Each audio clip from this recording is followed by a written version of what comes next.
এই মাদ্রাসাকে পুনর্জীবিত করার জন্য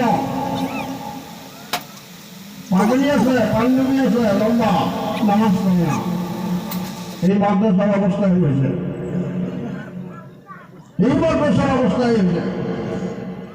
এই জন্য এই মাদ্রাসাকে জিন্দা করা, যে সমস্ত বুজুর্গ এই মাদ্রাসার খুঁটি কেটে দিচ্ছে, ওনাদের কি আশা ছিল যে আমরা মারা যাব, এই মাদ্রাসাগুলো চলবে, সব আল্লাহ আজাদ থেকে আমরা বাকি থাকবো।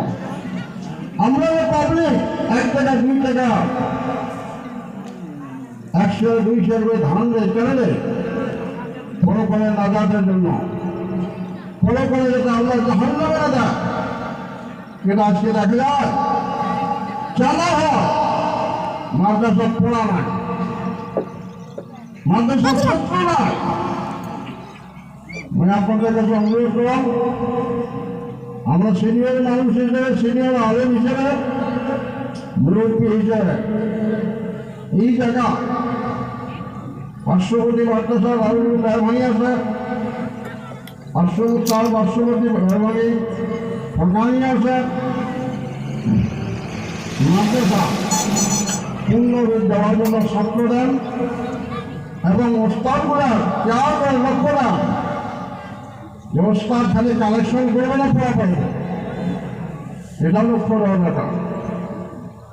আমরা ছাত্র দেওয়ার জন্য রাজ দিয়েছি, ছাত্র যেন মাদ্রাসার পূর্ণ পর্যায়ে উন্নতি আমলগুলো হয়। কথাটা অনেকের ভালো লাগবে, অনেকগুলো বেয়া লাগবে। টিচার মিটার আসলে মানুষ ঠিক হয় না, টিচার মিটার আসলে মানুষ ঠিক হয় না।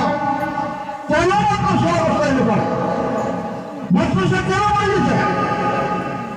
ছেলে মাদ্রাসা কেন আছে? ছেলে নাই, আসার এটা